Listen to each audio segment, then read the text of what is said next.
Dan, welcome to the show. How are you, sir? I'm doing fantastic, but I'm getting better. Well, It's great to be here with you, Jason. And as I was just saying, I love the name The Healthy CEO because most people will spend 70% of their life ignoring their health to earn money.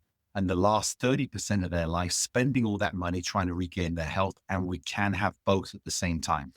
I love that. And man, okay, so the motto for the Jason Wright show, which was the genesis of the Healthy CEO, is to improve always in all ways. So whenever a guy tells me that he's fantastic and he's getting better, dude, you are talking my language. And so I love that. And you're exactly right. That has everything to do with the theme of the healthy CEO, which is that it's not just about being the smartest guy in the room, the smartest gal in the room. It's about being the most the the healthiest, both cognitively, physically. These things, it all works in conjunction. So you get it.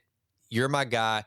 Your story, though, I want to get right to it because your story, man, is nothing short of amazing. And I thought about coming on and trying to kind of tease with it, and what you overcame to create your companies. But man, I want to hear it directly from the source. Tell this audience some of where all of this whole superhuman ecosystem that you've created came from. Yeah, thanks. It's been, look, I shouldn't be here. In reality, I shouldn't be here sitting talking with you and spreading the message to the incredible audience that you have. I'm here by accident. And when I say that, the accidents I went through were life changing and they could have been life taking. What I do promise that if anybody listens all the way through this podcast, you will walk away with actionable items that will improve your life, things that you already know, but we know the magic we seek is in the work we avoid. If you're willing to step in and do the work, and most of it's so simple that it will be amazing because we don't have limitations of time. We have limitations because of discipline of time. Mm. And that's what I want to get into as we talk through here. So I'm excited to share because I've been able to train over 70,000 people and they're living better quality of life because of them, not because of me. Wow. Let's go back. I grew up as an athlete back in England, football player, soccer player, and got to the age of 18. I was in a professional club and suddenly realized this isn't what I want. What I thought it was going to be was not. And so many of us have gone through that where we want something and we get there and go, hang on, this isn't what I thought. And then we either get stuck in it or we lose ourselves. So I decided I'm going to step away from it. I had gone through 8 years training with the Royal Marine Cadets. I was going to go into the Royal Marines. And to keep this really short, because we've got so much to discuss, I started doing aerobics to get supple for mountain climbing because I want to go to the special forces. And the teacher there said, you should become a dancer. I'm like, what? A dancer? I'm a man's man. I shaved head, 50-pound backpacks, running down the beach on the sand and in the water. But I thought I'd do it for a laugh, knowing that I'd be signing up for my papers were coming through in 2 weeks' time. Well, I went up there and got offered a full 3-year scholarship in London at Lane Theatre Arts to start in 2 weeks' time. Before I knew it, here I was in ballet tights, not knowing how to dance, jazz, tap, modern, the Bob Fosse type of stuff, and then found out I could sing and I could act as well. And very quickly, my success went on to playing the lead in Andrew Lloyd Webber shows, the Broadway style shows of Jesus Christ Superstar, Phantom of the Opera, Starlight Express, all these shows. And my life changed. The world was my oyster. And any entrepreneur would know this. You have a vision, you have a dream, you put all your effort into it. You're so focused, you're different than your friends that are trying to drag you away to be less than you're born to be. And then I had an accident on stage. Mm. I was paralyzed. And the doctors said that I would be disabled for life. Here I am on this mission, this incredible journey where my father actually had said 8 words to me, Jason, that changed my life. And I share this with everyone when I speak around the country or, around the world. I saw a show called Starlight Express. I had never seen a show before, and it was 2 days before I start my theater, my theater training, my dance training. And at the end, my father looked at me and goes, so what do you think? I didn't know he even liked theater. You know, he was a military guy and a tough guy as well. I said, oh, Dad, it was incredible. This is amazing. I said, you know, they're like demigods to me, singing, dancing, skating around on that show was on skates. And he looked at me and said, one day you'll be in that show. And I said, no, I'll never be good enough. And these are the 8 words I share with everybody. And if everybody takes them in, let the seed be planted, right, through your neural connections. He said to me, somebody has to do it. Why not you? Somebody has to do it. Someone's going to be in the show. Someone's going to start that business. Someone's going to take their business and make it into everything they dreamed and more. Somebody is going to have an impact on people that would change their world and also our world. And that's what I've lived my life by. So that kind of gives us up to the point of everything's going great. And suddenly my life is stopped because of an accident on stage in Las Vegas at the Las Vegas Hilton, where the doctors said I will be disabled for life. And what crosses your mind when you process that? Because that to me is, well, I can't fathom that. What crosses your mind at that moment? And also, and I'm glad that you gave that chronological order of things because you had been raised to be, it sounds like, tough, an overcomer, very mentally strong. And now here it is. I can't imagine a much greater place to prove up that your father's mentoring that he had given you. What runs through your mind whenever you hear that sort of diagnosis? Yeah, well, first off, when the doctors told me that, I was more concerned because I'd gone blind in my right eye. The impact, the swelling in my head had shut down the optical nerve on the right side of my brain. And I was so scared of being blind more than being disabled because as an athlete, we think, well, we'll always come back whenever something's a challenge. I wasn't cognitive of thinking that, but my distraction went to my eye. And I didn't want to go to sleep the first night because I didn't know if I woke up, if I'd be completely blind, if I'd be blind in one eye, or if I'd be better again. And I remember looking around the hospital room and going, okay, is this the last thing I'll ever visually see? That was more scary to me than the diagnosis of paralysis. Really? Um, and when I woke up the next morning, I had some vision back in my right eye. And that was the sign that we are born superhuman. We're all miracles. The system on the inside heals us, if anything, more powerfully than when we cut our arm and we look at it, it's bleeding. And we go, oh, I have no problems. I just clean it. It's healing. The same system heals us when we tap into our brilliance and give the body what it needs. The miracles are already there waiting to be unleashed. So now you've got this diagnosis. Now I've got to believe, by the way, 100% amen. Here, everything you said, 100% agree. How do you start to formulate this idea that, okay, doctor has said this, I'm saying no. I've got to believe the getting a little bit of eyesight. There's a glimmer of hope. Then when does your mind start to take this? And I think it's perfectly what you've put, born superhuman. It's right there behind you for those watching on YouTube.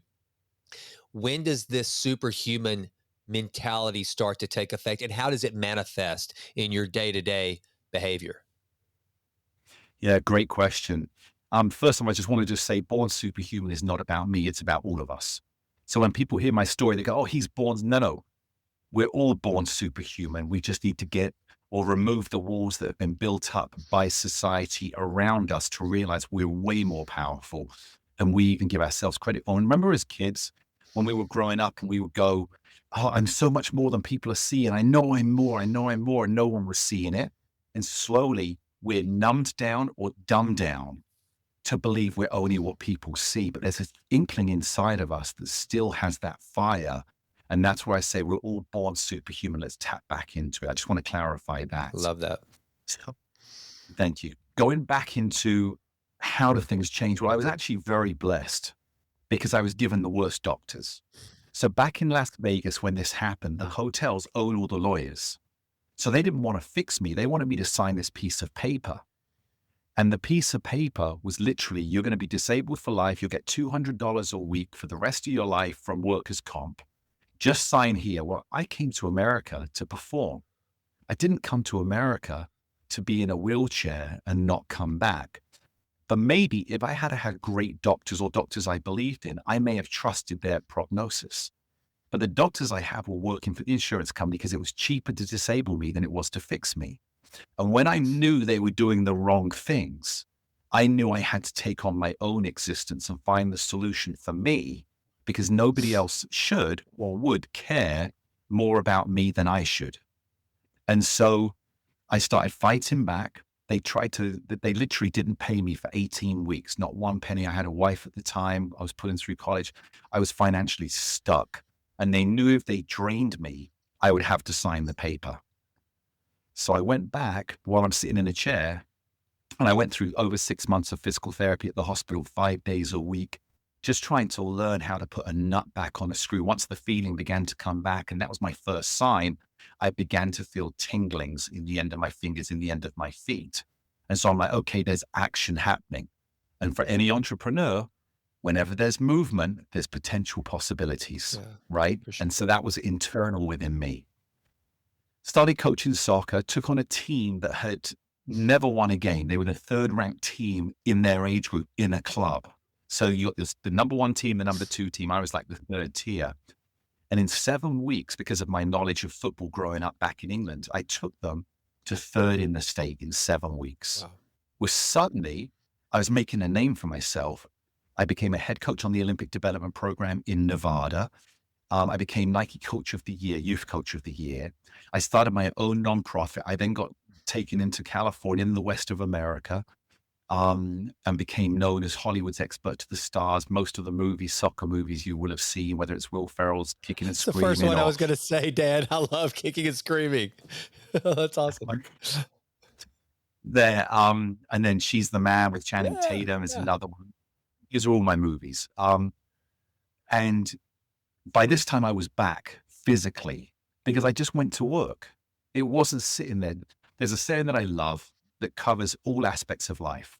Why be the victim when you can be the hero? That's it.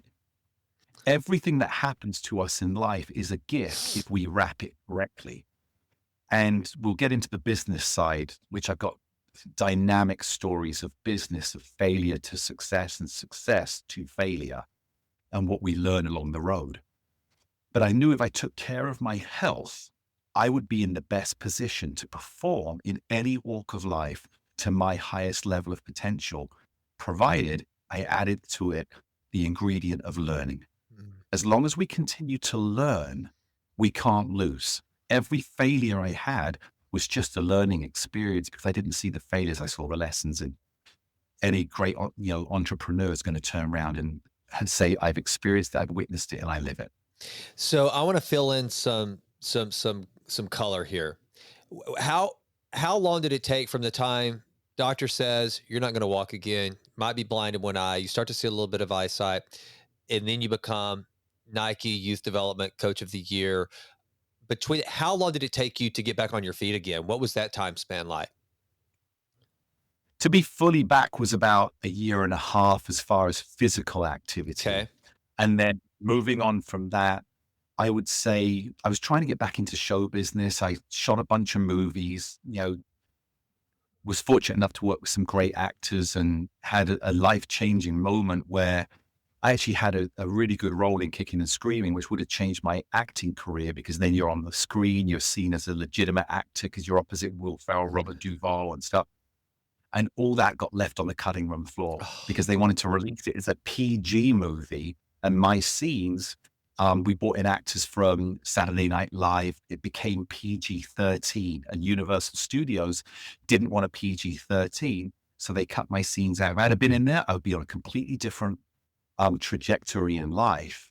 But because it got cut out, I was still seen as a working actor rather than someone that was respected and trusted in the movie industry.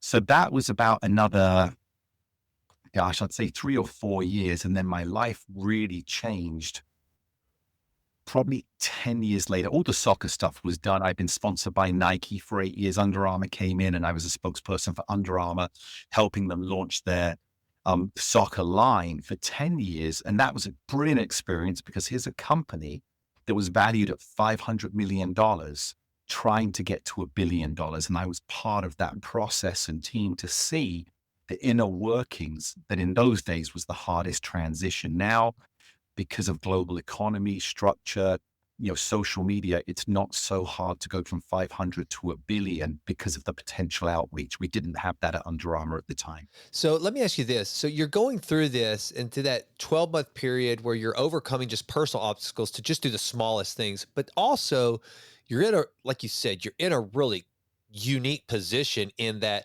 you kind of accidentally end up an entertainer. You thought you were going to be a footballer, but you end up an entertainer. You're already athletic.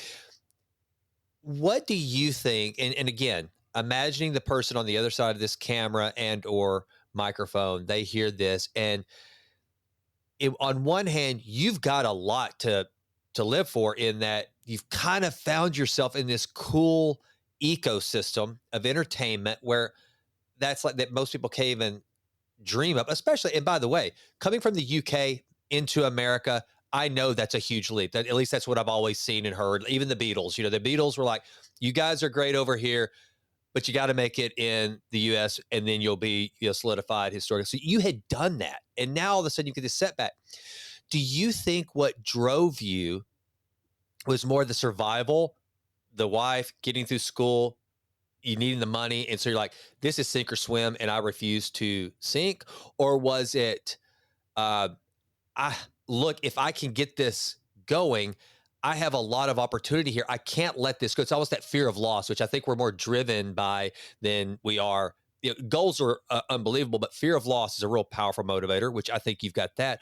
Is it a culmination of all of it? And at any time, did you ever feel, Dan, to hell with it? I can't make sense of this. I don't know why this has happened. Or were you always pretty much on the trajectory of, this is where I'm going. I know I have this power within me to do more than everyone around me thinks, including the physicians. I want to stay in that moment a little bit, because to me, that's where the rubber meets the road. You've proven it. You're here on this show now, having survived that. But I want to go back and explore, kind of do some triage on those times, and tell me about the really tough times when you were like, you told yourself, Dan, shut the hell up. Look at yourself. You can barely see through this eye. You can't walk. It's all gone. Move on. Life has changed forever. Deal with it. Or did that ever happen? Yeah, look, I'm human. Born superhuman, but sometimes we forget the super. Sure. I had bad emotional times. I had PTSD. I had major depression.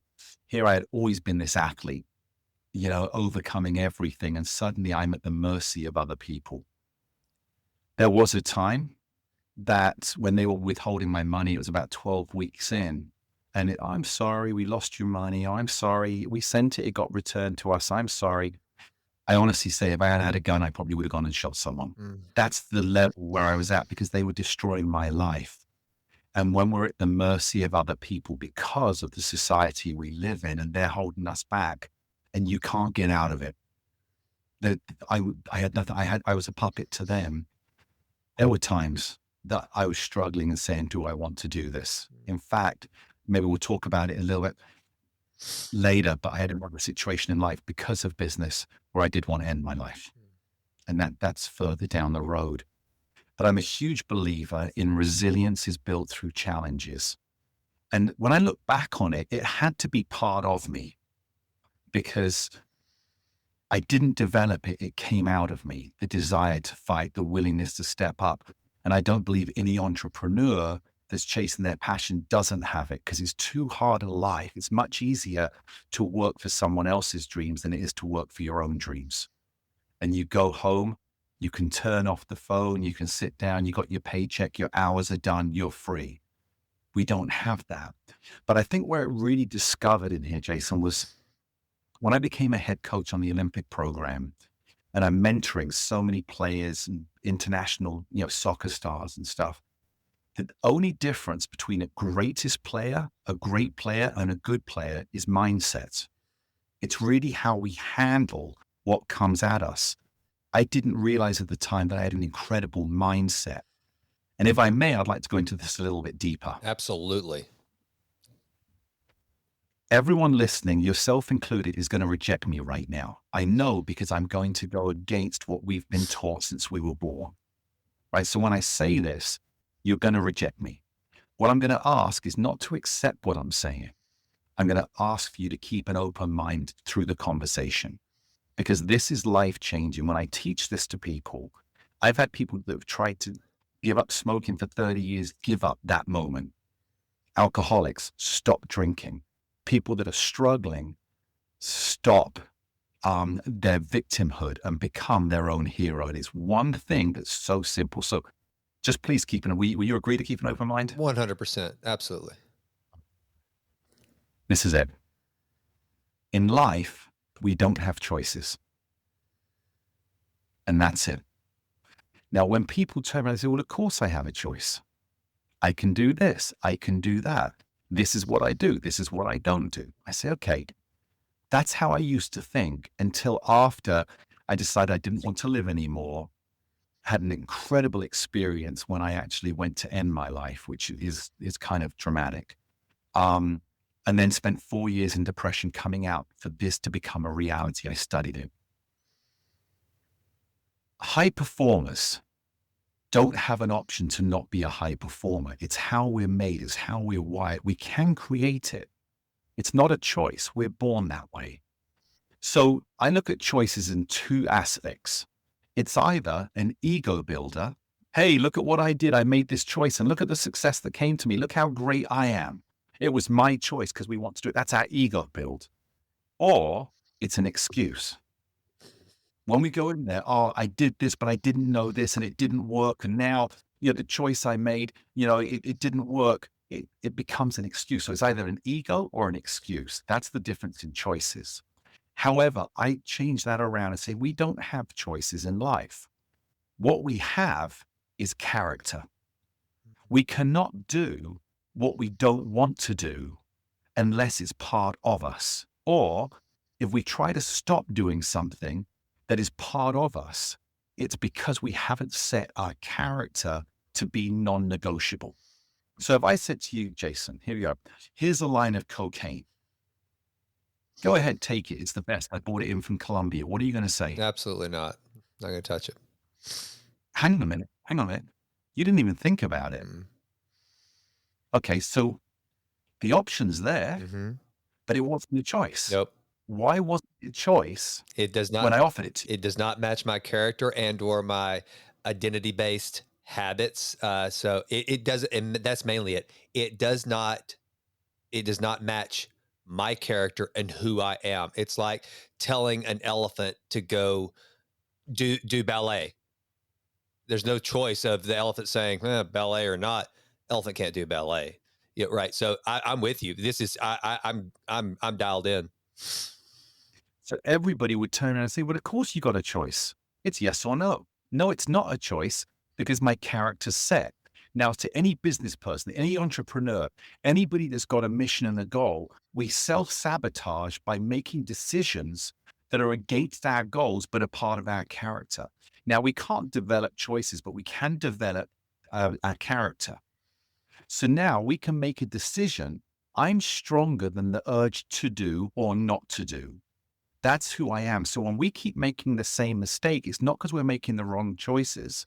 It's because we haven't got our character set to be disciplined enough to turn around and say, that is what I'm going to do. Now, to build on top of that, and feel free to ask questions. I've debated this.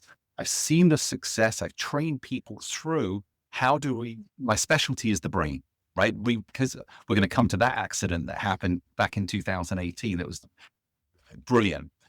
But how do we rewire the brain, which is our character, right? Our thought process to the brain to action. And so if I look at this and say, if you want to make the change, you have to set your character that then those options are no longer destructive. And if I'm going the wrong way, I recognize it and I change my character. I don't change my choice. So going back to what I was saying, someone says, I'm going to give up smoking. So they cut down from 3 packs a day to 1 pack a day. Then they cut down to, a couple of cigarettes. Oh, I'm doing great. You know what? I'm not going to smoke tomorrow. I'll just have one drag. I'll just have one. I'll come back. It's not because of the addiction. It's because of the lack of the character. And every single one of us has the power when we commit to ourselves to say that is non-negotiable. I've now set my character, and it's not about being perfect. It's not about being right. It's about being committed, because sometimes we can be wrong. Have you ever heard of Mark Burnett? Sure.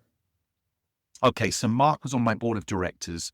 Great guy. I've got huge respect for him. And for those that don't know, he was the TV producer that founded Survivor, The Apprentice, Celebrity Apprentice, does the voice. Brilliant guy. He told me a story of when he was in the military. Most people don't know he was in the paratroop regiment back in England fighting in the Falklands War. And he lost a lot of friends over there. Not a lot, but enough that it's a lot. This was fighting for the Falklands against Argentina at the time. And he said, if I get out of this alive, I can do anything. But he told me a story where he was out with his team. This was not during the war. This is in preparation. They're on a hike. They didn't in those days have all the satellite stuff we have. They're looking at the map and they come to a fork in the road. And it's a left fork and a right fork, obviously. And they didn't know which one to take because it wasn't on the map. So they sat there and they tried to figure it out. And they took roughly 2 hours of decision making to decide we're going to take the left fork. They took the left fork, and about 300 meters down, it was a dead end. It was a rock face. It stopped. And he had to come back, and now they knew the right way. He said, all we had to do was make a decision to find out if we went the right way, which is the right fork, I mean that way, we would have hit our destination. We were committed. If we had said, let's take the left, we would have found out within a minute and a half, 2 minutes, it was the wrong way and be on the right way. So it's not about being perfect. It's about taking action. And so we don't have to be perfect, but we have to be committed to take action, not procrastinate and pivot, which is one of the things I learned brilliantly at Wharton Business School. Pivot as soon as you know. Don't wait to find out you were right, that you're wrong. Yeah. Right? So when we go into here, anyone listening, anything that's going wrong in your emotional life or your personal life or your business life, look at your character and what you're allowing to happen. Because there's only two things in life that we have: what we create and what we allow. If we create it, we have the right to destroy it. If we're allowing it, it's not their fault, it's ours. And when you set those non-negotiables, your life will take a power force ahead, which is dynamic in everything you do. Have you ever read the book? I think Alan Carr wrote it on quitting smoking. I have. Okay. I've never smoked. I've never been a smoker, but essentially it's one of the most successful books ever on quitting smoking. And I bought it just to do the research. And essentially, Dan, it's exactly what you're talking about.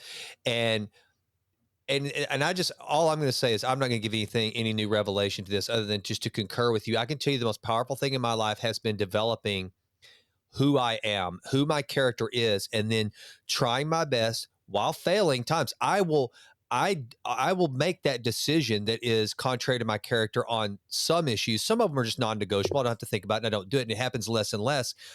But until I determined what I was going to manifest and what I was going to live out as my character, there were some times where it was challenging. I'll give you a great example. You mentioned drinking. I haven't had a drop of alcohol in 7 years. I wasn't an alcoholic, but I grew up. That's we were a big drinking family. That's what we did. And I never would say I don't drink. I wasn't yet ready to assume the identity of someone who didn't drink. Fast forward this podcast. Well, first of all, it was the Jason Wright show where the motto was, like I mentioned earlier, improve always and always. And I thought to myself, okay, the character that I am, that I want to promote as a part of this podcast, helping people become and live out the absolute best version of themselves. If I am going to be authentic and consistent in that, it does that Jason Wright that hosts that show and is living the life I'm living, alcohol it's not in there. Again, it's like the ballerina dancing elephant. They don't mesh. It has been life-changing. It has been life-changing because, to your point and to this audience, I just want to tell you, I'm living proof of what, at least in this area, when you decide what your character is, and there's the old saying, right, that what is it? something builds actions, actions build habits, and habits build character. I don't know if I've got it right or not, but falls in line with that. Once you know who you are and you decide the identity that you are going to own, and that's how everything else in your life is going to fall in with, it's so easy to say no to looking at porn, drinking, doing drugs, doing the pure Colombian cocaine, stealing, doing the shady business deals, because it's not what feels right. And that's the thing too. I think a lot of people, where I love your message, because I think that so many people that don't exercise agency over themselves, it's frustrating, because there's always the alternative to do what's natural, which is the right thing, if that's how you've developed that character. But people will willingly fight against what they know is their character and then say, I made a mistake. The hell you did. You willfully chose to neglect who you really are, because the easy thing, the flow of things would have been to do the right thing if you had developed that character. So anyway, I'll shut up. This is my. I want to hear from you, but everything you said, it's just it really touches me, because I have seen how life changing exactly the principles that you're talking about have been in my own life. Thank you, and congratulations as well. It's once you set, you become happier. And I think when there is the option to take the other path because you haven't set what you're willing to do or not, you're always going to take that during the worst of times or the neediest of times. Because, let me ask you this question. I want everybody listening to answer out loud as well. So pause for a second before you answer here, Jason. Right? I want everyone to answer out loud, because when you say it out loud, it's set. It's non-negotiable at that point, right? Because we've said it. What is the most important thing you have in your life?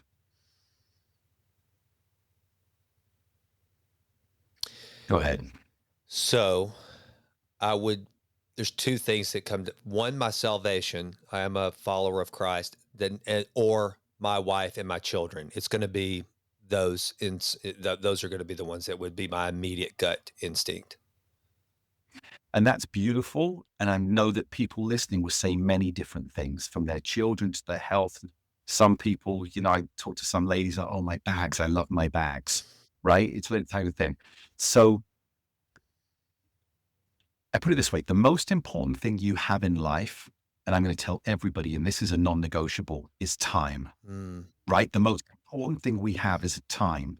And we know as entrepreneurs, we know as building businesses, we know in relationships with ourselves and the environments we're in, it's undeniable. We never feel we have enough time, but time is the most valuable thing we have, because when it's gone, everything's gone. yeah. What we do with our time shows what's most important to us. So if you're sitting there going out drinking and not able to function the next day, but saying you care about your business, you actually care more about the drinking and the downtime than you do your business. This is just an example. Everyone could look at it and go, wow, I never thought of it that way. Or I have thought of it and I know this already. But as you begin to be more aware of your time and the limitations, that's why I appreciate you letting me on the show, everyone taking the time to listen to this, because you're spending time with me. And it's only valuable if it improves the time after we finish. And Dan, Right? don't real quick, because this is what you're talking about now is something that I have just become more keenly aware of in my own life. I just turned 50 this year.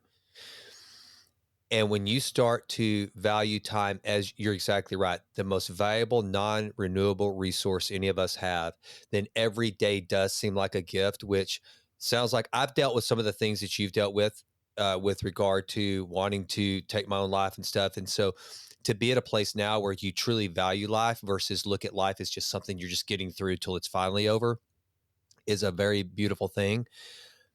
But when you start to calculate opportunity costs, and again, that's why whenever before you came on, I told you, before you leave this conversation, please don't let it end without making sure you've said everything you want to, because I am so honored when people come on this show that they've decided, of the infinite choices you could have made to spend this hour or however long we take, you've decided, I'm going to share my thoughts and my knowledge and my wisdom with this audience. I wish I had this whenever I was in my 30s and 40s. But anyway, so I just want to say again, a long-winded echo, amen, preach, brother. Time is so incredibly valuable. And I wish that I valued it as much in my 30s, 20s as I do now, because it just makes life sweeter and every moment more precious. But continue, please. Yeah, no, happy birthday as well. I'd sing you happy birthday, but that would, my rendition goes up in operatic, so I won't do that. Um, like, it's incredible. Okay, let me continue on a little bit because there's some things I really want to share. And if anybody's jumping off and coming back on later, all this information is on bornsuperhuman.com because this is information that's so invaluable for us. We're made at a cellular level to live to at least 122.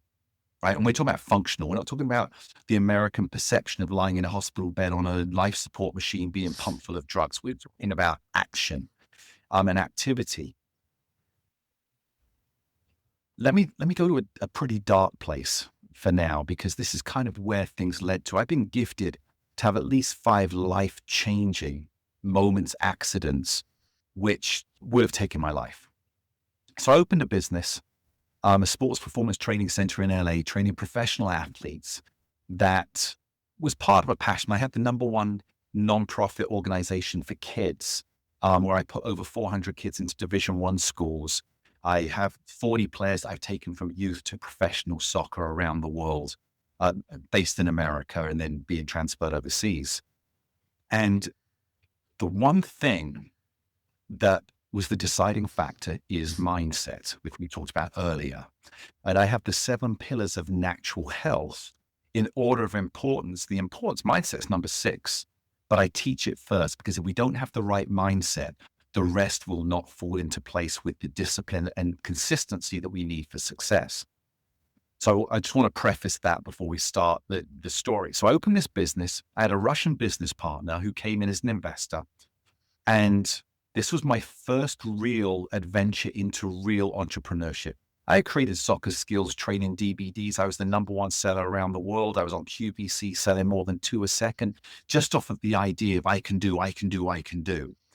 But I'd never had a brick and mortar business or something that had a consistent overhead outside of storage. So I wasn't smart. I didn't listen to words that are said to me. When I sat there with this Russian businessman, he said to me, Dan, you're too nice and you're too honest. And I sat there and thought, great, my mum will love that. I love being identified as too nice and too honest. What I should have heard, and this is what I say to all business people, listen to the words people say because it reveals about them. You can't be too nice, but certainly you can't be too honest. Right? You're either honest or you're not. When he said that, I should have seen, hang on a minute, that means he can't be. Well, 3.5 years later, I opened this place. The overhead was about $44,000 a month. It was about $44,000 a month. He didn't put his money in. He always had an excuse. It's stuck in Latvia. My money's stuck in Greece. My money say, Dad, keep putting in. So I kept funding and funding and funding. I worked for 3.5 years without 1 cent of pay. And finally, I reached out to him and said, Sergey, you have to turn around and put your money in. I'm out. I have no money left. I'm dumpster diving for $1.47 boxes for storage. The next day, I got a letter from his attorney saying, cease and desist. We're taking over the business. If not, we'll sue you. This guy's a multi-millionaire. And we know in the American legal system, normally the man with the most money wins because they can sustain it. Well, I refused. Fortunately, by accident, my nonprofit organization was a guarantor on the facility that I could no longer pay the rent on. And so I knew that if I handed it over, the nonprofit would be responsible for the rent and that I could shut down the nonprofit. I had thousands of kids that had gone through it that were relying on me. So he then filed a lawsuit against me when I refused that accused me of embezzlement, fraud, theft, breach of fiduciary promise, mismanagement of business, all these things, because he knew I had no money to defend. So if I go to court, he'd have to settle. I'd have to settle out of court. He'd get the business that he hadn't really participated in at all in 3.5 years. Well, this is where we come back to mindset again. I refused to be titled anything outside of who I am, which is honest, truthful, hardworking, passionate. I know what I want. I'll work hard for it, but I won't take anybody down on the way. I borrowed money. I loaned money. I sold everything that I had. I had no money left. And I say I loaned money, I sent dollars defending this lawsuit over 7.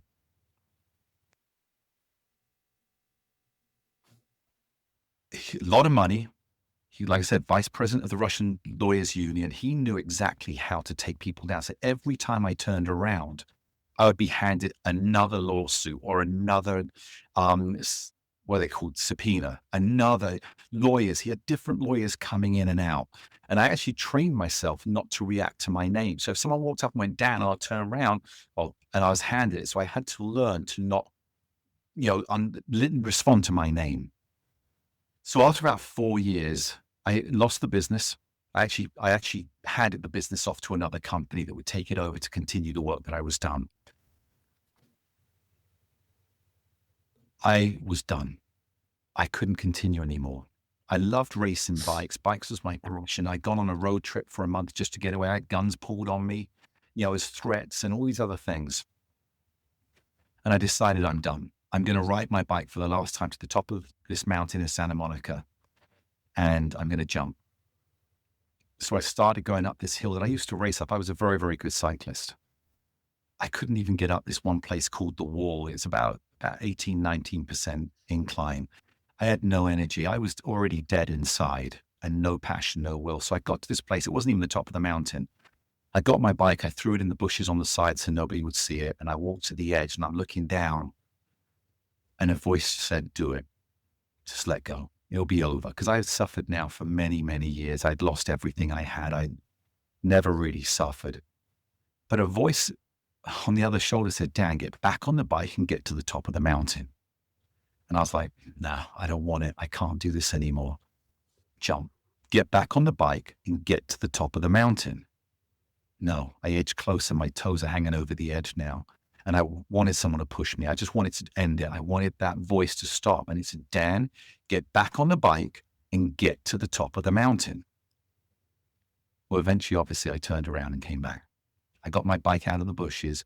I got on the bike and I biked the slowest anybody could have ever gone up that hill. And when I got to the top, and I did get to the top, it wasn't, yes, there was zero jubilation. I had no dopamine. I had no serotonin. I had nothing going on in my neurological, releases of chemicals.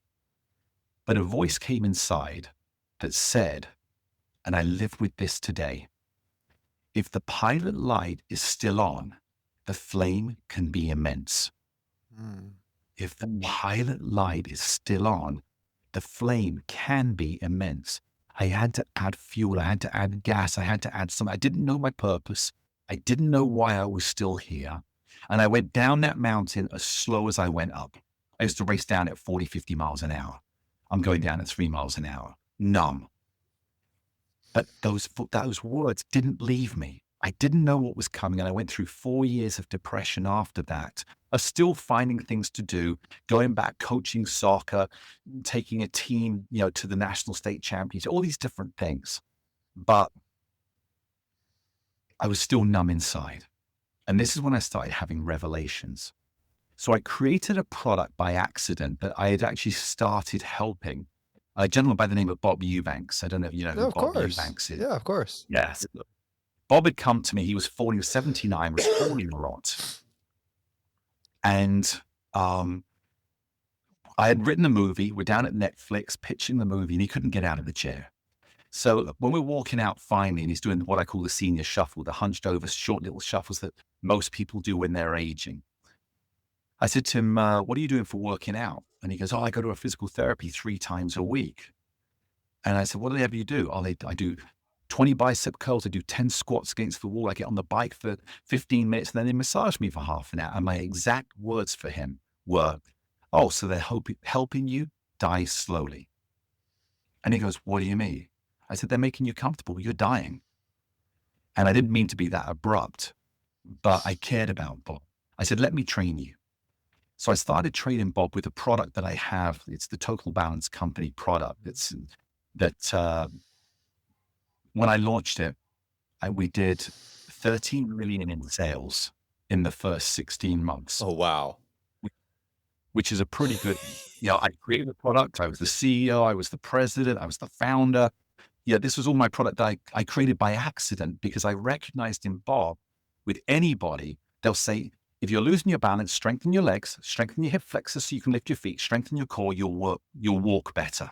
You have more mobility. It's not true. 100% not true. All balance and mobility comes from the brain. It doesn't come from your body. Otherwise, we'd take babies to gyms to help them learn to walk. What was missing was the neurological messaging from the brain and the sensory messaging from the body to connect the two fast enough that we react before we even think of it. So I suddenly became this rebel going against what the health world was saying to then turn around and say, you've got it all wrong. If we focus on the brain, we can correct. Well, Bob went from this old man shuffling in 3 weeks to running 6 miles an hour on a treadmill, running up and down stairs, back out walking his dog because we got his brain back in connection with his body. So I launched this product, trained everyone from Shirley MacLaine, Olympic world record holders. It's not just about balance, it's strengthening your neural connections. And this is so important. We'll come to this because I know it's going to come back to the healthy CEO, and this is the foundation. Movement is critical. Well, then I launched this product, $13 million in the first 16 months. We're flying. I had a disagreement with the chairman of the company. And again, I say to everybody, understand the org chart. I didn't. I was new to this type of setup. And so I was advised to step away as CEO. They brought in a new CEO, and within 6 months, we were bankrupt. We went from 13 in 16 to 2 million in debt in the next 6 months. Dan, so hold that thought. Someone is, I think, delivering a dishwasher downstairs. Just one moment. Show me. Sorry.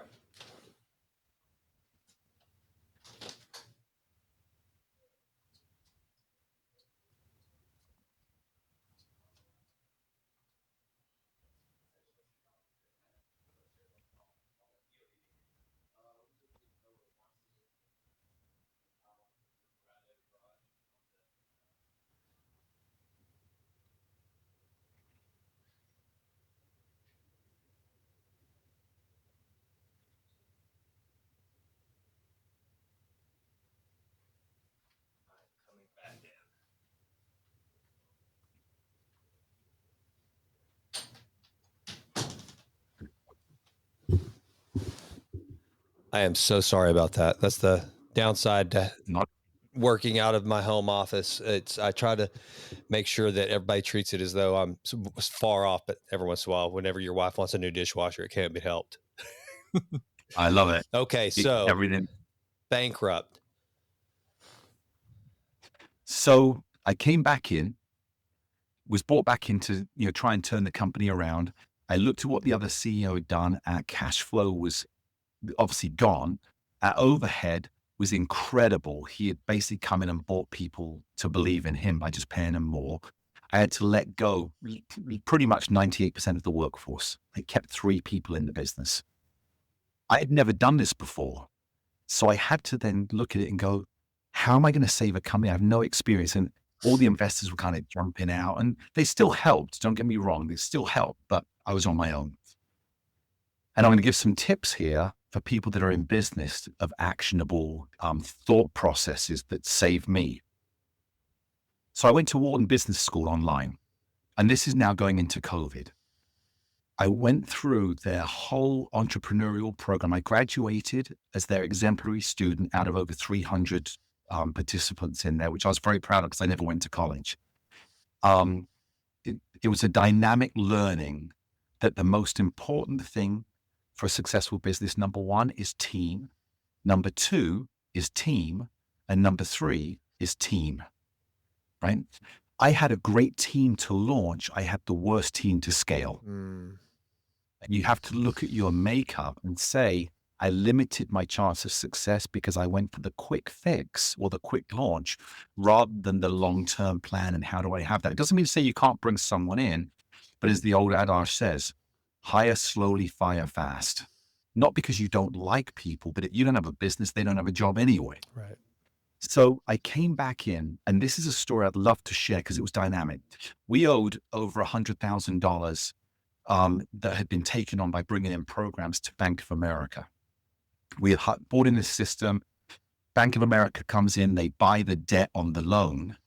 The company gets paid, and now Bank of America owns it. So I've been saying, look, I've got to get rid of this. They're coming after us. They're threatening the lawsuits. They're threatening taking us to courts. And I've never been through something like this before in business. And so I go in and I'm trying to deal with their basic customer service. Then I speak to their manager. I need help. I'll pay it off over time. You got, nope, we want it now. You're in default. We're going to shut down the program that was part of our CRM. We're going to say, I'm like, then I'm out of business. So I said, forget this. I'm going to go straight to Moynihan, who is the president, the CEO of Bank of America. I'm going to bypass everybody and go straight to the CEO. It was unbelievable. I got a response from his office saying, we'd like to give you a call. And I wrote a heartfelt message. I never bash Bank of America. I wrote a heartfelt, look, this is what I'm doing. I'm changing people's lives. I'm saving people that are dying through lack of balance and mobility. I got a call. We spoke. He goes, tell me this. Okay, we'll be back in contact with you. 2 weeks later, I got a call back from his head of financing, global financing, the American representative, and one other gentleman I can't remember. They said, tell us your story again. So I went through it like it was a test. And I'm dying at this point because all these bills, no one's your friend when you owe money. And they were all in my name, even though I wasn't the one that did the ordering, because obviously I was the founder of the company. At the end of the conversation, he says, Dan, we wish you the best of luck. We want you to be a success. Keep changing people's lives and saving them. You will never hear from us again. Your debt is forgiven. I broke down crying. Bank of America forgave me 100%. Now I still ended up getting the tax relative forgiveness Sure. in there from 10, but it gave me again belief. Wow. See, I don't believe in hope. This is another thing I got a huge stance on. I can't stand hope. I can for you, right? I hope you have a great day. I'm not in control of this. But hope is a procrastinator where we're waiting for somebody else to come and make the change in our life. I hope this is real. I hope I can get better. I hope this happens. If you hope you heal, you're relying on a doctor. If I hope I can get rid of this debt, you're relying on somebody else to provide you the resources, right?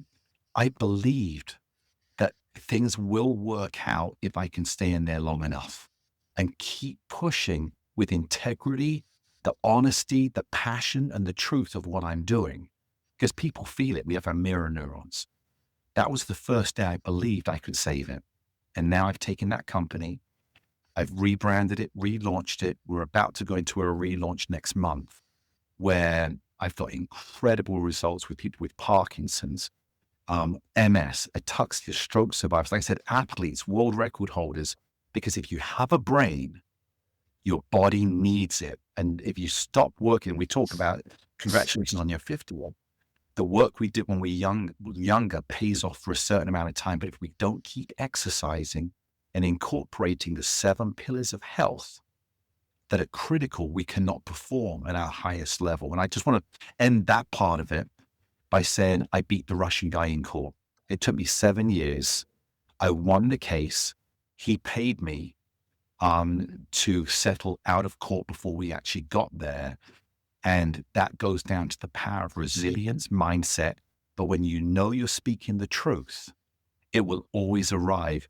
Truth travels on its own 2 wheels. Yeah. We don't know when it will arrive, but it will always arrive in the end.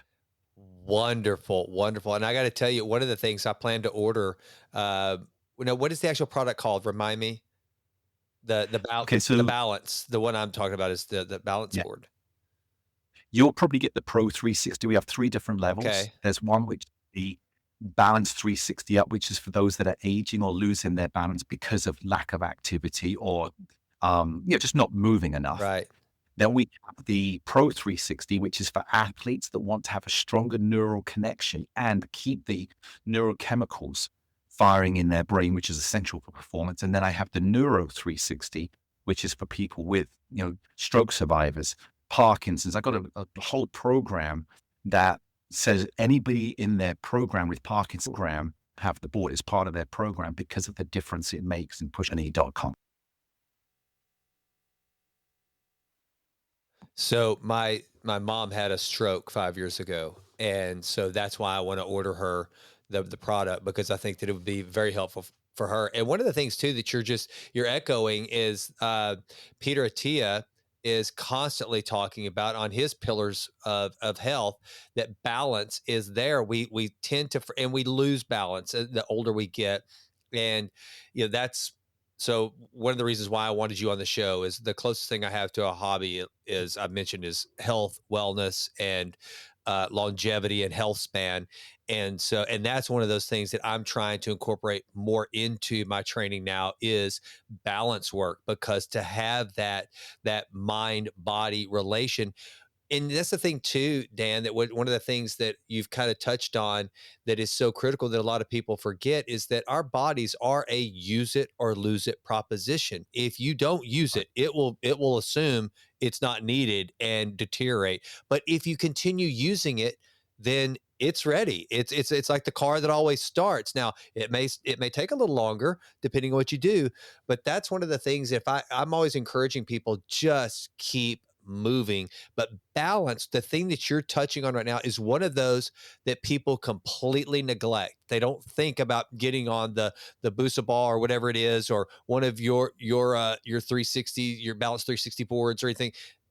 And we need that. If you again, if you're not doing it, then you're going, and that's why older people fall more. Older people have a little bit, they get wobbly, is because they're not doing those things. And so that's one of the things that I've incorporated into my training as well. Thanks for sharing that, and love to your mum, because my greatest success story is my mum, Oh, wow. 79. She's a doctor, had a stroke. The only thing that gave her happiness in life for herself, because she's always giving, right? Mothers give. The only thing she had was line dancing. Well, after her stroke, she couldn't, because she couldn't move her right foot fast enough to get out the way her body froze. Yeah. And so I sent her my device. I didn't even know. I went back for her 80th birthday. She told me, and she still looked good. You just assign the lack of movement to age. That's the way we're taught in society. They're aging. Of course, it's going to happen, which isn't true, but we accept it. 5 days after doing this program, she went back to line dancing. And at the age of 84, she had her dream come true, which was to have a ballet class. She had her first ballet class ever at 84 and rode a bike for the first time ever at 84. And yet she had a stroke at 79. And all we did was focus back. So Peter Attia, loved the guy. My book and his book were next to each other as the books of the year for health, as the Born Superhuman Yep. book. So I was very proud to be next to him because I hold him in high esteem. Yeah. And then this is what's so important for entrepreneurs to understand as well. Balance is critical for more than the body. The brain, when we're young, and this is my specialty now, because I haven't told you this part, and I know the time's ticking. 2018, I was racing bikes. I was one win away from being the California champion for criterium racing. I was going through a dark gated community. A gate came down, hit me on the head at around 22 miles an hour. I was knocked unconscious immediately, had a secondary impact. And I only know this because I've got the video from the security gate cameras. Hit the back of my head on the cerebellum, broke my helmet open. I was unconscious for about 3 minutes. It's actually, when I look at it now, the bike actually came down on my face just to add insult to injury. Part of my brain died. I had to learn to talk again. I had to learn to function. I had to learn to stay awake. This is 7 years ago now, almost 7 years anniversary. And so this is when I became, and when we first started, I said, I didn't mean to be here. I didn't intend on being the expert where I am. I had to live it. I had to say, no one's helping me. They want to give me drugs to numb down the damage. I need to go heal. So I started studying the brain. Now, bringing that forward, When a baby's born, we have roughly 85, 86 billion brain cells that are already there. What isn't there, and at our age now, we still have roughly the same. We don't develop more brain cells. We can regenerate them with neurogenesis, but we don't develop more as we age. What we don't have as babies is the synapse that aligns the wiring of the brain to think a certain way, to learn the language, to know what's right or wrong, to imitate what we see. But around the age of 26, we mature and the brain now becomes relatively fixed in as much as we've got our career. We're no longer doing our sports that we dreamt of growing up or achieve. We're now doing the same thing every day. We walk or we drive the same path. We're not as adventurous in our athletic abilities. We're now often earning money, not taking care of what was naturally happening through our time as children growing up and through our youth. We know now scientifically, and I've done the testing, and you may have heard of Andrew Huberman Of course. as well. Andrew, Sure. he talked about this as well. The number one way to create neuroplasticity to learn and function better is when the brain makes errors. You have to make errors for the brain to change what's happening on its fixed alignment, which again, with seniors, why they begin to fall is because they walk in straight lines most of the time. They're not walking side to side. We're losing the proprioceptive connection, the feeling in our feet to respond quick enough because we're not engaging them. Yeah. And so one of the things that I teach is full mobility movement of everyday movements by making the brain make errors to open up what can happen. So for a business person, if you're on a call, stand on a balance board while you're on the call. You're still fully focused, but what's happening is the secondary effect of the brain is saying, I need to balance while I'm doing this. And you don't want an extreme balance board. You don't want something that distracts you, something that engages you. My mom would stand there and brush her teeth in the morning on the balance board. You're wobbling, you're trying to balance while you're brushing, but the brain is, I move the brain 5 places back in training so it becomes autonomic rather than thought. When we think about balance, we're in trouble. So for any business people, get a board, stand on any board. Right? I'm not here to sell my board per se, but incorporate it as part of your everyday life. You will live better. We know people with good balance is proven. It's been studied and tested. This is data. Will live 8 years longer by having good balance than those that don't. And that's across the board, and that's not a pun. And we know that loss of balance is the number one cause leading to death in seniors. So the earlier you start, the more it's preventative, which is much quicker. And I've been able to take people 100 years old, get them back walking and without walking sticks, and get people that have been in wheelchairs back walking, and those that are super athletes, better athletes by focusing on brain balance training. So it's fantastic, and I've got to ask you. You're somewhat of a Renaissance man, Dan. You know, and it's really encouraging to me because there's no way you could pigeonhole you into any one thing. Entrepreneur, obviously, mindset coach. You know, health and wellness. I mean, author. You've done so many things. At this point, whenever you have the ability to do the different things that you do and to accept the challenges that you're able to accept at this stage of your life with that tapestry of amazing events that you've overcome, that you've not only were setbacks but turned out to be launching pads into greater endeavors. What now? And how do you see yourself? We talked about character, those identity-based habits. Says, who are you now? Are you an author? Are you an entrepreneur? Are you a professor of good health and wellness? If you were to categorize, you know, I meet you at a cocktail party and I say, Jason Wright, podcaster, and kind of same thing, kind of a jack of all trades, master of none. But you, who are you? That's a great question. It's so hard because when you do so many things that I'm passionate about all of them, I don't pigeon myself into one thing. When people say, what are you? I say, I'm a dream builder. Like it. Like that's what I love because I can't make dreams happen, But together with my clients, together with my friends, together with those that are driven, I help build their dreams by identifying the strengths they have, not the weaknesses, the strengths they have, because that's what wakes us up. When we know we're good at something, we want to do it. When we don't think we're good at something, we tend to resist. But as we strengthen, we also raise the lower platforms, right? So whatever we're weak at becomes negated by the strength that we have. And then if we have to focus on one, the strength is there to help lift up. So I really would say a dream builder. It's funny because I feel like I haven't even hit the pinnacle of my life yet. I speak in the biohacking world. I speak in the health world. I shared some stages with very famous people. And I got tested at a place called Radfest. There's a event called Radfest that had Brian Johnson as the keynote speaker there. And afterwards, there was a doctor scientist there. He goes, Dan, I want to test your age at a cellular level. And I'm like, why is that? He goes, well, I've tested over 400 people here. I heard you speak. I want to test you and find out how young you really are. Now, I don't tell anybody my age.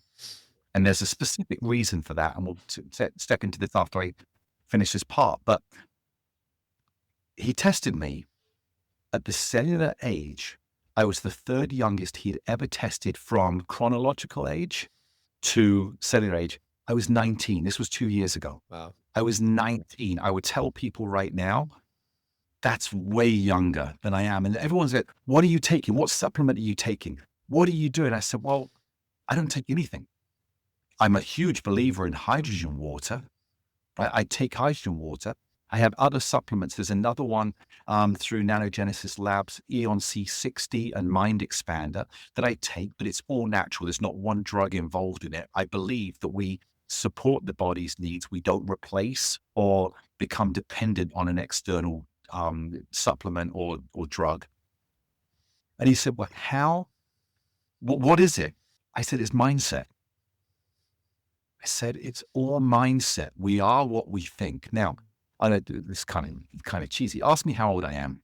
How old are you, Dan? I'm amazing. Right? And Love people will laugh. No, Dan, tell me how old. This is what I attribute my youthful energy. My brain has an age of 32. My biological age is 18 years younger than my chronological age with all the testing. So when I say I'm amazing, they say, come on, Dan, tell us, don't be embarrassed. I'm proud of my age. I said, I'm proud of who I am too. I'm not determined by age because society has put an expectation next to an age. So when I say I'm amazing and people laugh, why are you laughing? You should be saying, I'm glad you're amazing. I'm amazing too. Now, let's get to the cellular level. If I told you right now, and those of you that are listening won't be able to see, but if I told you I'm 91, what would you say? Well, you sound a lot younger. Right. And how do I look on camera? No, I'm you 91. certainly don't. Yeah, you certainly don't look 91. You look incredibly young. Right. But if I told you I was 19, Yeah. what would you honestly look at me? Yeah, I think, well, no, there's something's off. You do look older than 19. Yeah, absolutely. So now we have mirror neurons. We're always receiving the energy back of what people are saying. Yep. So I look at it and go, okay, if I told you I'm 91, I'm waiting for you to go, wow, you're amazing. And then I feel great. If I say I'm 19, I'm waiting for your reaction. Do I look that? If I told you my real age, you'd then be sitting there going, you'll be evaluating because society told us at this age, we should be this. Right. You're either doing good for your age, you're where you should be, or you're bad for your age. And our ego would then get fed at a cellular level of thoughts. What we think is how we react. So when I say I'm amazing, it's not for you. It's not for anybody. What I'm doing when someone says, how old are you? I'm amazing. That thought goes into my brain that impregnates the energy into my cells that don't go, oh, I'm expiring, because retire rhymes with expire for a reason. We're not expiring. We're amazing. So now what happens? I got to function. I'm amazing because we are what we think. If we think we're going to get sick, we'll get sick. If we think we'll get better, we'll get better faster than if we have negative energy. And so I strongly believe that my thought process was the reason that I tested 19, because my cells are functioning as an amazing level rather than relative to a societal contract that we agreed to without even knowing that we would accept that age is a determining factor. Do you do sprints? Do you sprint? Oh, yeah. Okay. I What feel race. Same. And you know why? It's for exactly why you're saying. It's not because, yes, there is a health benefit to it. And I don't run long distance because I don't think that's good for you, but I do sprints because we sprinted when we were children. We stop as adults. Most adults can't sprint. It's like the old person and their wobbliness. Watching someone, that's older sprint, they look goofier. They're going to pull a hamstring. And I love how you've contextualized all this because I'm dealing with that right now. At my age, I know cognitively, I feel exactly, if not better, certainly as good as I did when I was 25 years old. And I know what I did at 25. I've trained my whole life. I mean, since I was in high school, I've never stopped physically training. That's just part of who I am and my makeup. And so whenever I and I'm going to probably steal that. I may never tell anybody my age again because when How old are you? I'm amazing. And so, Thank you. Thank you.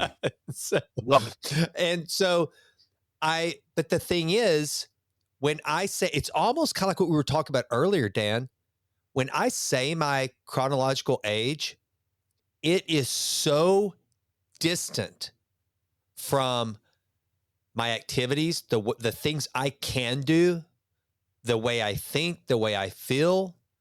It's and to your point right now, the age we are, whatever that is, the most amazing thing, and to the listener, let me tell you this: when you get to the more mature years with a youthful physicality, that is magical because you have the wisdom of years on this earth and the ability to do really cool things in really cool places. And you continue enjoying life at a time when you appreciate it most. And I think so. Everything you're saying, I'm with you. And I want to ask you another question. Have you ever heard, you mentioned Brian Johnson. Have you ever heard of the Alliance for Longevity Initiatives in Washington, D.C. by chance? Dylan Livingston. I have, but I haven't researched into it or studied Okay, into it. we're going to get you, I want to get you connected with Dylan. So Dylan is the founder and CEO, and Brian Johnson's involved. Peter Thiel was the guy who kind of was provided a lot of those early donations. I have an office in DC because a lot of the work I do is health and wellness related. And they are the only lobbying group in DC. It's a foundation pushing longevity initiatives to try to help our lawmakers understand the value of some of the things we're talking about. And I would love to connect you guys. And then, so my chronological age was done by one of my business partners, Dr. Gus Vickery, who you very well may have bumped into. And if you haven't at a biohacking conference, you probably will.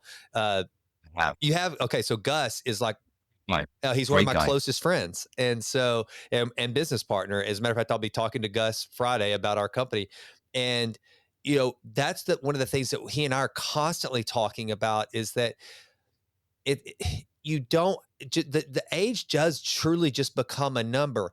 Now, I'll say this is another thing. I don't know about you, but when I see and it's not denial either, by the way. For the listener, I'm not in denial. I am very well aware of my chronological age, but I dare you to try to tell me I can't do something that I know I can. I just, that's stupid. That's on you. That's not, I don't have to accept that, and I'm not going to. And I really feel sad for those people, Dan, that are reaching those older years and are succumbing to the societal norms to match their age because you just don't have to. You just don't have to. And now more than ever, you don't have to. I mean, with all of like I had the founder of Utsi. I interviewed him yesterday. We'll be launching it next week. The founder of Utsi and his family was or the owners of Orthomolecular, and so Mm. we started talking about all these things about and the agency that we have in our own bodies to take care of this beautifully designed machine that our souls reside in. You just have to choose to, and you have to believe it. And when you do, age truly does just become a number. For crying out loud, look at Brad Pitt these days. I mean, look at Brad Pitt. And you probably know him. He's out there where you are. I mean, that guy, he's a vampire. There are a few vampires out there in Hollywood now, and I think Brad Pitt's one of them. Yeah, Tom Cruise was in incredible shape. He's another example. Exactly. And so much of it, if you know, and I get it. Like I've done a monologue on Tom Cruise before, and I get some hate because I show admiration for him because, yeah, Tom is a weird dude. Tom is also, if you will research from the time he did Taps and his Mm. mindset on cinema and filmmaking, and to your point, his desire to learn what the grip is doing, to learn what the camera guys are doing, to understand all the associate producers that are just getting the crap beat out of them. He wanted to know every aspect, and then the way he's incorporated that into his life of just constant, fantastic but getting better. That's how he lives his life, and he truly is a fascinating human being and has the results to prove it with his longevity, and quite possibly single-handedly saved cinema during the era of COVID and coming out of it. Oh yeah, no, I mean, anyone that gives disrespect to somebody that has achieved so much, you Mhm. don't have to like the person, but you got to give the respect because you don't stay around in show business if you don't have extra qualities. You look at someone like Jim Carrey, who he was the biggest thing, and then he was gone, Yeah, right? Not that he's talented, right. but there's something special about people that have that longevity. I worked with Shirley MacLaine, Yeah. probably the smartest lady. I love that lady. She's incredible. And whether you like her or not, she has her own theories on aliens and stuff like that. But when I spoke to her and she explained it, it made total sense as to why she would believe that. And to your point, age is never the reason. It never is. There's a saying that I love, which I kind of added to, but it's aging is the excessive pursuit of sedentary comfort, Mm, right? The more we get, the less we want to stress our bodies. When we were kids, when we were young adults, when we go to the gym, we're stressing the body. It needs to be stressed. Our mind needs to be stressed in a positive challenge that, again, will release the serotonin, the dopamine, the BDNF, all these different neurochemicals.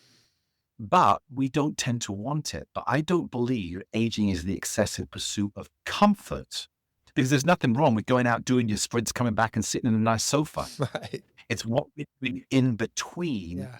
the sedentary, which is why I believe it's sedentary comfort. We want to do less. And when we do less, we begin to retire our cells. And we know that our energy in the mitochondria, if it's not being fed, it will slowly die. And people get it because think of it this way. When you have a cell phone and it's full green, 100%, we don't think of anything. All our apps are open. We can do anything.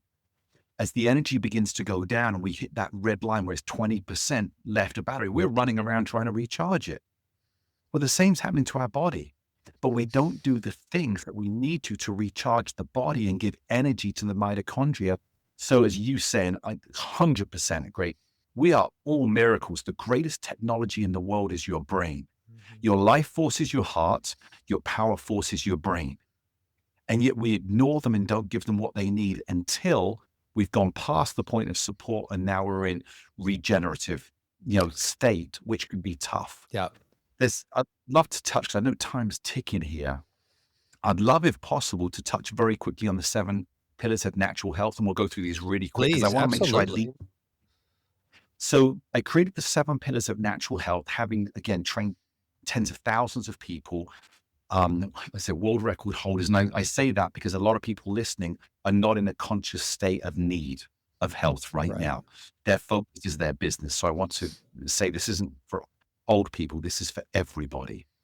So number one, the most critical thing that without it we would die is oxygen, right? My pillar number one is oxygen. Quality of what we're breathing. You live in a mold infested place, your system's being taken down. We have filtration systems in the body, no different than a swimming pool has it in cleaning out the leaves and stuff. But when it gets filled, the filter can no longer work and it slowly begins to contaminate the water in the pool. The same with us. Breath work has been proven to change emotion. Breath work is incredible for bringing energy to the brain and to the body. When I'm racing bikes, the more I can breathe through my nose, the less stress I have on my muscles and the deeper the oxygen's going into my body rather than shallow breathing up in the upper respiratory system. That actually changes your system from a parasympathetic relaxed state into my sympathetic system, my stress state comes up where my body goes, I'm not getting enough oxygen. It slows down my racing. We have to be conscious of our breath work, and that's critical. So that's number one. Number two, and if you have any questions, please ask. But people have listened a long time and I respect their time. Number two, most critical is hydration. 75% of American adults are in a chronic state of dehydration. This is scientific. This is proven. This is studies come out. What are we talking about? When I was a head coach on the Olympic program, a 3% dehydration could be up to a 20% underperformance. Wow. But when we're dehydrated, what is the first thing that goes out? It's our brain. Right? Think of this. 25% of all oxygen going into our body is consumed by the brain. People don't realize when you eat, if you have a 2,000 calorie diet, 500 of those calories are consumed by the brain, yet it only weighs 1 to 2% of our body weight.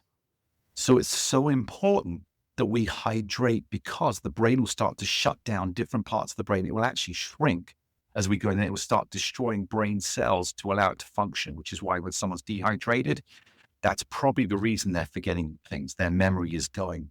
But the body is so miraculous that when we're dehydrated, it adapts to what it is and says, okay, I'll survive here. I'll survive here. It's okay. We don't feel we're dehydrated, or we're losing our energy. We'll go have a caffeine drink. We'll have a Monster or a Red Bull, which doesn't hydrate the brain. We'll have a soda. It doesn't hydrate. It brings toxins to your brain, stops you functioning. As I said before, I'm a huge believer in hydrogen water, the way that it molecularly breaks down the water so it gets absorbed. And I also have a free hydration challenge on my Born Superhuman website to teach people how to drink, how to hydrate. It's so easy. It's so simple. It's not drinking your 16 cups of water, 8 cups of water a day. It's so much more simple. And so if anybody's interested, it's free. Go to bornsuperhuman.com and take the challenge. You will see a dramatic difference in everything. Number three. Real quick, though, I do want to ask a question, Dan. Are you doing your own structured water? Like when you do your hydrogen water, like what are you doing? What's your protocol? Okay, so I've researched everything. Okay. I've gone through, I've tested, I've looked at the scientific. There's a company called Axiom. Okay. H2. I don't know if you've heard of it. I have. And I've gone in, I've spent hours with the CEO, Matteo Johnson, look at what they're doing, how they're continuing to evolve. I tested the hydrogen using the blue drops and looking at everything that's happening. And then I've looked at other ones that I bought, some cheaper ones from China, the individual bottles. I actually have the big machine in my house. It's toxic, the water. You have dirty water, right? Which is what's coming out of the tap. So I use a filtration system, which is very simple. I just get zero water, okay, which is the one you can get on Amazon. Then I have, then I go into the hydrogen production, which is using distilled water to create the hydrogen to then go into the water. And that's what I'll drink. But some of these other ones, and then you have dead water. Dead water is when, if you go and buy a bottle of water off of the shelf in a store and it's been sitting there for a week, 2 weeks and traveled, it hasn't been circulating the oxygen. That's what's called dead water. So even if you get that, shake the bottle up, open it up, let some oxygen get in, put it down, shake it. And one of the things that people don't realize, the power of oxygen in water. I asked my girlfriend the other day, I said, where do you think the most oxygen comes from? We were all taught it's the trees, right? That's where most oxygen comes from. It's not true. The most oxygen actually comes from the ocean. I did not know that. H2O comes from this constant swirling, the storms, the weather, the waves. It's creating more oxygen than trees do. So that's the power of water. And we could go into a deeper dive maybe on another podcast. One more question about it. Do you add any minerals to your water at all? Yeah, I do. Salts. Okay. I know there's a big talk out there between Celtic salt, pink Himalayan salts. I use pink Himalayan salts. I haven't changed from that. There was a big push by Gary Brecker that says that pink Himalayan salts contain metals in them. He put a magnet over it. It all came out. Well, he was getting it from China. Yeah. I'm not saying that, but I also one of my things I love about biohacking is discovery. One of the things I can't stand about biohacking is they're just salesmen selling stuff that may not be the real, genuine effects that the studies are showing. So I tell people, do your own studies. My Himalayan salt actually comes from Canada, and it's been great for me. Yeah. But there are other things. And Gary is a master salesman. So brilliant sales. yeah. I've spoken on the same stage Yeah. as him. He's great. Yeah. So, yeah, we'll leave that on that one. Exactly.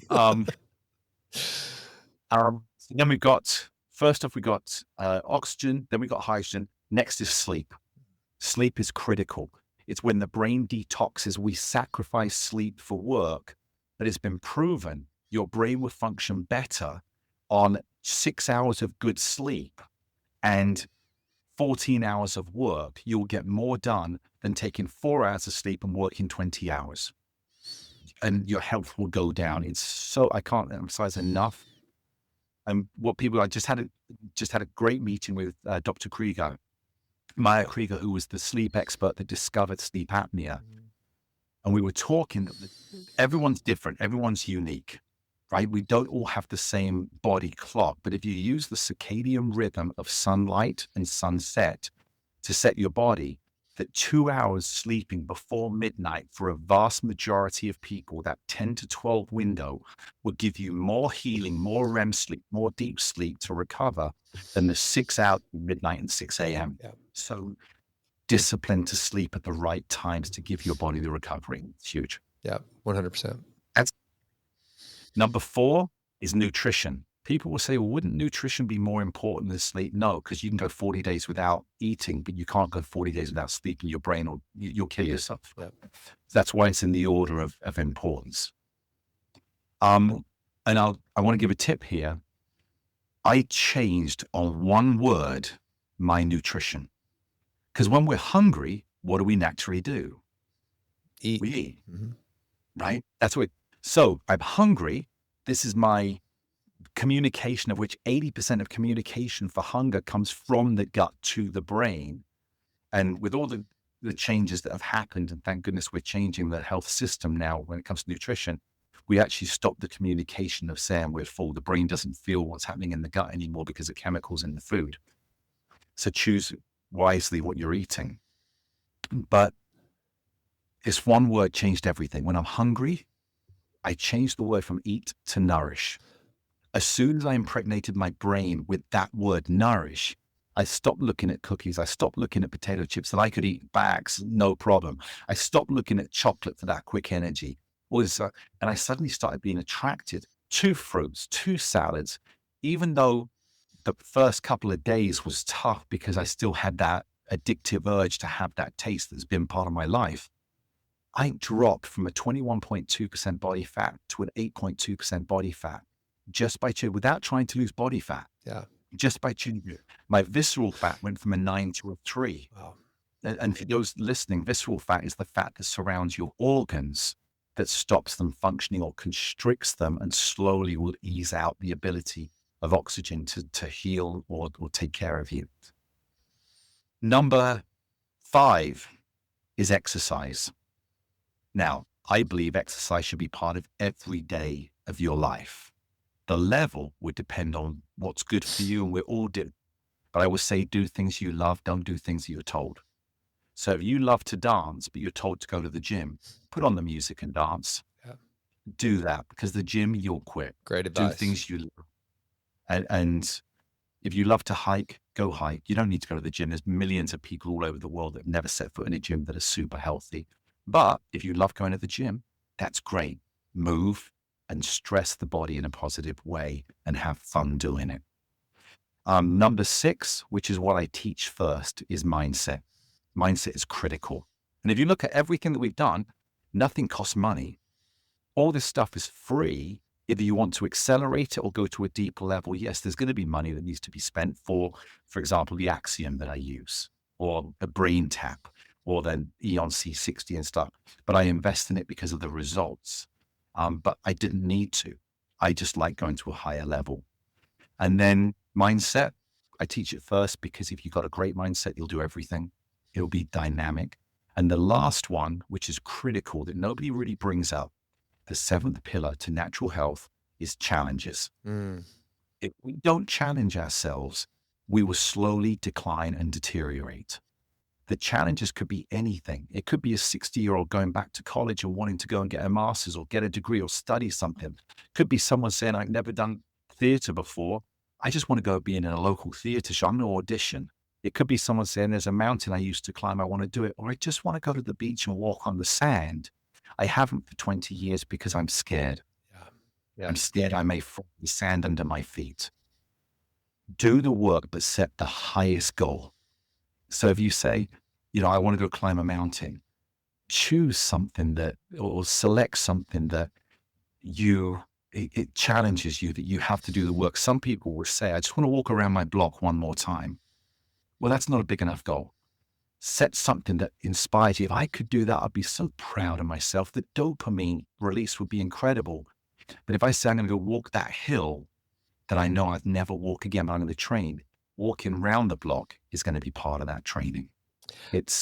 Don't set low. I love it. I love it. All unbelievable pearls of wisdom. And on that final note, because and that's one of the things I've thought about you through this whole podcast is that one of the things that we have just kind of flipped the script on, especially in the United States, is that anything that is a challenge, anything that does offer resistance should be avoided at all costs, and or whatever is causing the discomfort should be annihilated. And that is not the truth. You have proven it, Dan, that all these, whether it's a Russian businessman, whether it's falling on stage, whether it's having another bad business partner and nearly going bankrupt, those were all elements of resistance that you needed. You didn't want them at the time. No sane person would.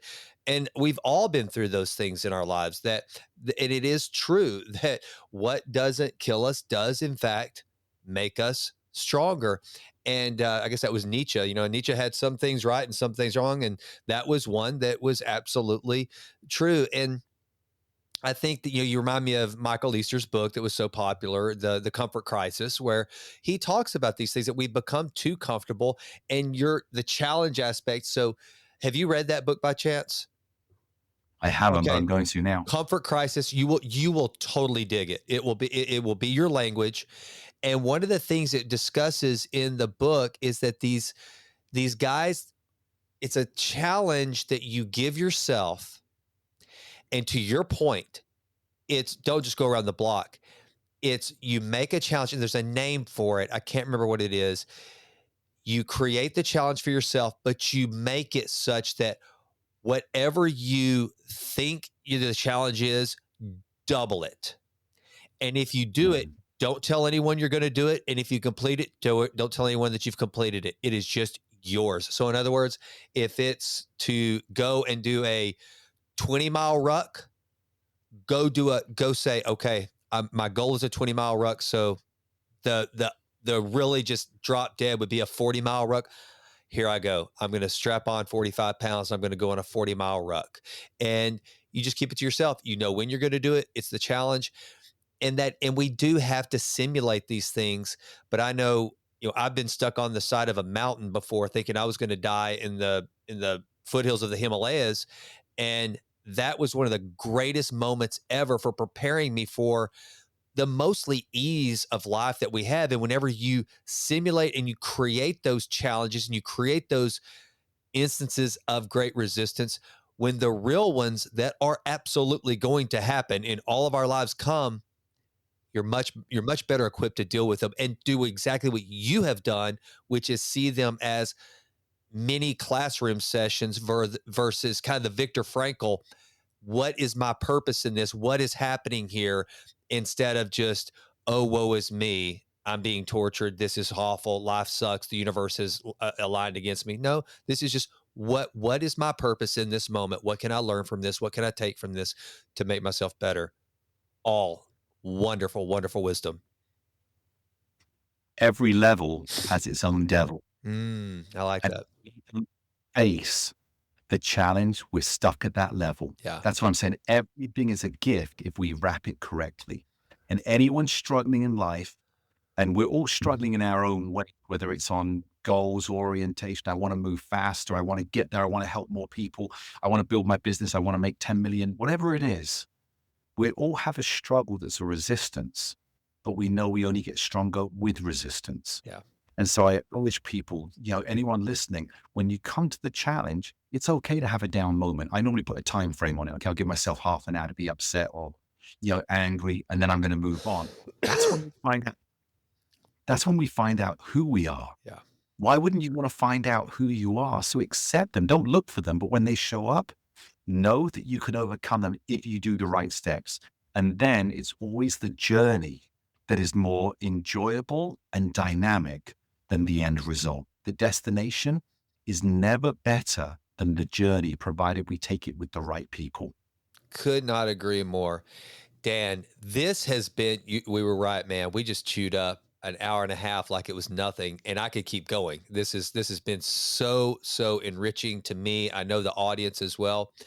Tell people where they follow you, where they buy your content, how they can get in touch with you. How does this audience stay in touch with you?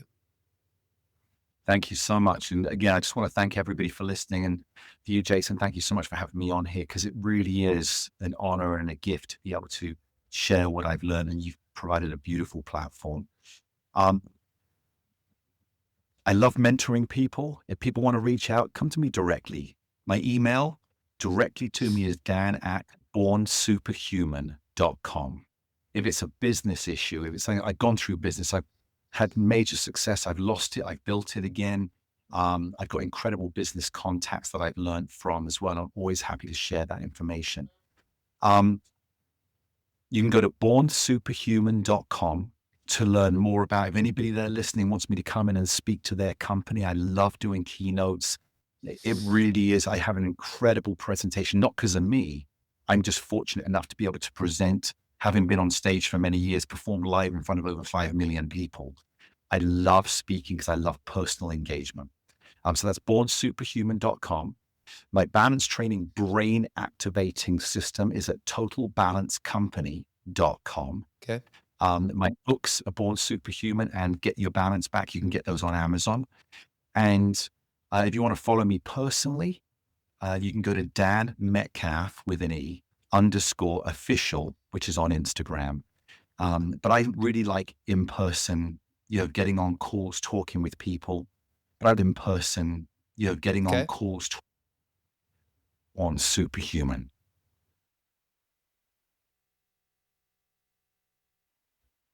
When you were a baby, the doctor didn't look at you and say, I'm going to cut the umbilical cord. Are you ready? They went ahead and they cut. And for the first time since conception, you were on your own. And you had a team around you.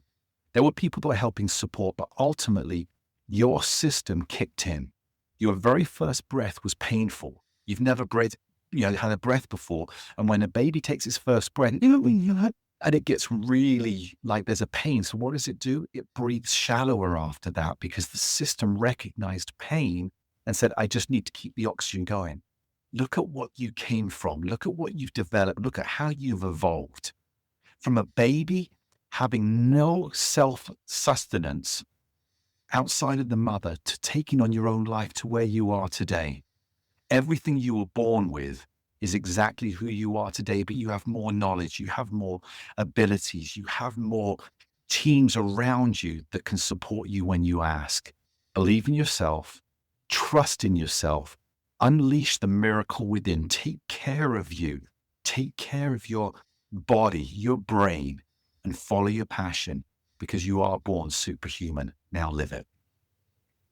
And what a wonderful amen. One of my best interviews ever. This has been an absolute blast.